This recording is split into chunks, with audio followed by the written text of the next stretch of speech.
completed that, you're close to finishing. Use the end of the year as a time to like push you forward, to give you a little bit of momentum and say, you know what? I'm not carrying this into the new year. I'm going to finish this project in this year and be done. Use that excitement, that momentum to finish whatever project you might be working on. In this part 1 of episode 84 of the Harness the Power of Planning podcast, I talk about how I sew up my end of year. Starting now. So hello, happy Thursday. I'm Alegre of Beyond Your Wildest Dreams, or BYWD. BYWD is on a mission to help you prioritize yourself by teaching you to save time and energy, because there's little bits of time and energy that get lost in the day, and it's so important for you to figure out where they are and be able to spend them on yourself. Thank you so much for letting me know. Okay, great. I'm glad that you can hear. Thank you. Okay, so I'm going to go back then and just rewind. So I've started picking a quote from this box of quotes that I have on my desk that I love. And I always pick from the back, so I have no idea what's going to come. But the quote that I picked today is this one. Life brings simple pleasures to us every day. It is up to us to make them wonderful memories. And I was saying that once a week for years now, some friends of mine and I have been doing this hike, and we started doing it for health reasons, to get in more steps. However, some of my friends then started having school-age children, and they had to do the hike early enough so that they could do school drop-off.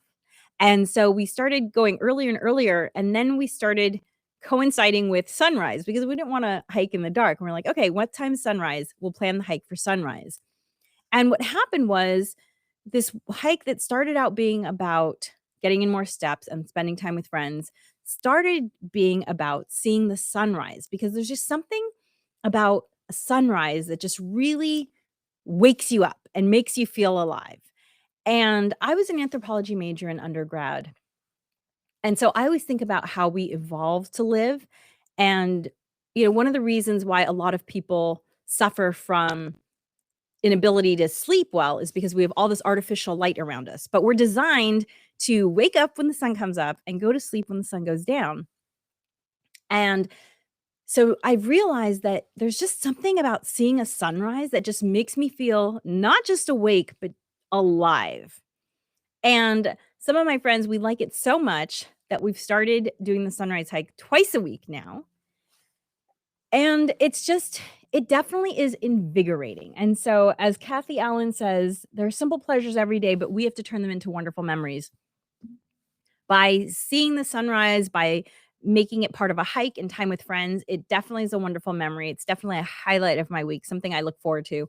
I'd love to get to the point where I'm doing it almost every day, because I love it that much. So if you have simple pleasures that you turn into wonderful memories, I'd love to hear about them. And by the way, if for some reason you can't stay with us the whole part of this live chat that I'm doing, I do put this up as the Harness the Power of Planning podcast, the recorded video and audio. So you can always go see it later, or you can go watch it on YouTube.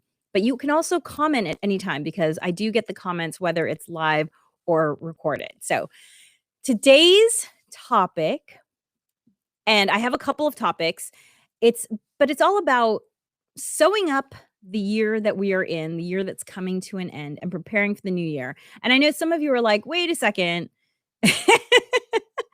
It's not even December 26th yet, right? So Christmas hasn't happened, Hanukkah hasn't happened, whatever you might be celebrating for the winter holidays might not have happened yet. However, this podcast is called the Harness the Power of Planning podcast for a reason, because I have found in my life that with planning, everything is easier. And almost everything is possible. Like, I can do way more when I plan. A lot of times the reason I'm able to do more is because when I plan, I don't get distracted. So I stay on task and focused, and I can get everything that needs to happen done, rather than, what should I do? Oh, look at that shiny object over there. I'm going to go spend time with that. That's the power of planning. And so even though I know it's a little bit early, we still have a couple weeks left in this year. But what I want to do is give you some steps to think about, so that next week, when, whatever holiday you celebrate might be over, you can start thinking about the end of your year. So I'm planting the seed a little bit early so that you're ready. Okay. So here's the thing about the new year. I love the holidays. Witness my little holiday bauble earrings that my mom gave me when I was a teenager. So they're about 35 years old or something like that. Love these. So I love the holidays. And because I love the holidays, I used to get a little depressed around January 1st because what's there to look forward to? Taxes, right? Like I have to get my taxes together. That's not fun. And so I started thinking about how can I get excited about the new year? And so here is my process. So part 1 of this podcast, the first thing I'm gonna talk about are the things that I do to sew up the year that I'm in. So there are 3 things that I do. And the first thing is I mend my wool. And this is something that I had read about. A lot of cultures have traditions around the new year about sort of in with the old, out with the new, or finishing up projects so that you have no loose ends going into the new year. Well, it's around December when I'm pulling out the wool, and because it's colder and I need to wear something warmer. And that's when I discover moth holes. Those damn moths, I've tried everything. If you have any tips for moths, let me know. But they especially love merino wool. And I started getting into the habit of spending some time around between, Christmas and New Year's mending my wool. And there's something very satisfying about entering the new year with no holes in my wool. So maybe you can think of something similar. Maybe you have a project that you haven't completed that, you're close to finishing. Use the end of the year as a time to like push you forward, to give you a little bit of momentum and say, you know what? I'm not carrying this into the new year. I'm going to finish this project in this year and be done. Use that excitement, that momentum to finish whatever project you might be working on. So that's the first thing I do. The second thing I do is I set up my new planner. And I do a little bit of setup with my planner even before this time period because I have to start writing things. So this is my 2025 planner. I have to start writing things in this planner sometimes as early as July. So you can see it's partially set up. But what I do is between Christmas and New Year's, I finish setting up my planner, which is a multi-step process. I do a little decor, I add these tabs, and then I do things like I transfer over. If you've taken our Harness the Power of Planning course, then you know some of the steps I'm talking about, which is I transfer over the important dates, like the dates that never change, birthdays, anniversaries, but also reminders for things such as, maybe there's a tradition that you have of going to see, the Renaissance Fair or the lights at some botanical gardens. I put those kind of important dates into my planner, like buy tickets for the botanical gardens, because you have to do that sometimes 1 to 2 months in advance. So I put all those important dates into my new planner. And so those are all the things that I do to prepare my planner. So you can see this planner is nice and new for 2025. Let me try and pick up my my planner from this year. At this time in the year, it's already really full. You can see this is my 2024 planner. So this is what it looks like when it's done. Very lived in. Okay, so that is step 2 of getting ready for the end of the year that we're in, is setting up your planner for the new year. Now, if you listened to episode 77, Natasha and I did an episode called How to Pick Your Perfect Planner. I'm actually going to put the QR code up here. It was actually the second half of episode 77. So you can also find episode 77.2. That's the second half. But if you click this QR code, it will take you to that URL and you can listen to the steps that we think are important to think about when you're picking a planner. Because when we started Harness the Power of Planning, and Beyond Your Wildest Dreams, we asked people to give us all the planners that they had used that, either completed or uncompleted. And it was amazing how many planners we got and how many planners that people had used for, you know, maybe a month or less before giving them to us. And so I've been a planner user my whole life. In fact, I found a planner from high school. I love planners. And I've tried a lot of different ones. And for a long time, I actually thought about developing my own planner because I was sure there was such a thing as a perfect planner. But what I've learned now is that the perfect planner is the one that you will use. And so it doesn't matter what I think's the perfect planner. We walk you through the steps of thinking about what kind of planner would work for you because the perfect one is the one that you're going to use. So get your planner and then make it your own, because the more that you make it your own, guess what? The more likely you are to use it because it becomes something that you're invested in. And so that is step 2 of how I sew up my year. And then step 3 is something that I call rolling in the dough. Now, I call it rolling in the dough because years and years ago, I was watching a Martha Stewart episode, and she did this cinnamon Danish that was the most beautiful thing I had ever seen. It basically kind of looks like a snowflake, if you will. And the thing is if you've ever made laminated pastry, which laminated pastry is pastry where there's butter in between the layers of dough. So like a croissant is laminated pastry. Danish is laminated pastry. Phyllo dough. These are all laminated pastries. The way that you get the butter in between the layers is lots and lots of rolling. So you're constantly rolling out dough. And you have to roll this dough so many times. It's a tricep workout. That's how much rolling you're doing. And you kind of have to do it over a couple days at least, because you have to refrigerate the dough in between the rolling that you're doing.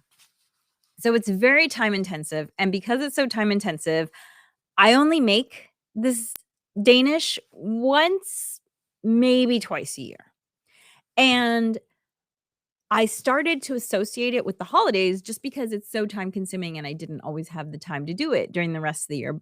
Plus, like, it's cold and the butter, and it's just easier to do when the weather's a little cooler. It's hard to make pastry in Southern California in summertime. Let's just say that. So I also love this idea of the play on words of rolling in the dough. There's something about saying, like, okay, this new year, we're going to be rolling in the dough.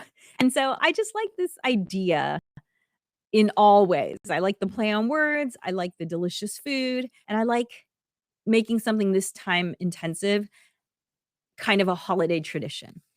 And so I've actually found, because I actually taught a class on, for those of you who know, I used to teach cooking classes. I no longer do, but I used to teach a class, and I learned that you can actually make this dough and let it sit in the fridge for a week before you start rolling it, because I had this once a week class. So we did it one week, we made the dough one week, and then we started rolling it out the following week and we finished it. So I will often make the dough like around the 26th. And our favorite way to enjoy this pastry is to have it all prepared and ready to throw in the oven on New Year's Eve. And then on New Year's Day, we wake up, we watch this local parade that we love to watch every year. We have coffee and we have this Danish. And so rolling in the dough is the third way that I kind of like to close out the year, because it's a multi-day process. It's like I'm doing it and I'm kind of winding down the year. And it's just like a nice tradition to have. And it's also something to look forward to. Now, next week's podcast is going to be audio only, recorded only. I'm not going to be doing a live cast because of the holidays, but I do just want to give a little plug for the podcast that I'm going to broadcast, because it is a topic that, for as long as I've had this podcast, it has always been my most listened to audio. And it's only about 6 minutes long, and it's all about a simple way that you can release the old so that you can embrace the new. Because, I love this saying that if your arms are too full of the past, you can't embrace the new. And it's true. We only have a certain amount of time, a certain amount of brain space or attention to devote to things. And so I do think that it's really a powerful thing to decide what you're letting go of so that you can embrace whatever the new year has to bring you. And so that will be next week's short rebroadcast. So look for that wherever you get your podcast. Look for the Harness the Power of Planning podcast that I'm going to put up next week because, as I said, it's always been one of the most popular that I put up. And as I mentioned, because setting up my planner is such a big part of preparing for the new year, check out the How to Pick a Perfect Planner, which is episode 77.2, which means that it's the second half of episode 77. So you can listen to a whole episode, or you can just listen to 77.2, or you can click this QR code that's showing up right above me. I don't know if you can see this arrow as I'm dancing around the QR code. I'm mousing over it and I can see it, but I don't know if you can see it. But check out that planner and Pick a Perfect Planner because there is something wonderful about going through the process of setting up a planner. And maybe that's the thing you want to work on. Maybe you want to become a better planner in the new year. Getting a planner and setting it up and starting to use it is a great way to establish that habit and to enter the new year with this new momentum of planning. Thanks so much for joining us. I will see you in the new year. And as always, dream wild, wild dreamers. Thanks for joining us for the Harness the Power of Planning podcast. Be sure to like and subscribe wherever you listen.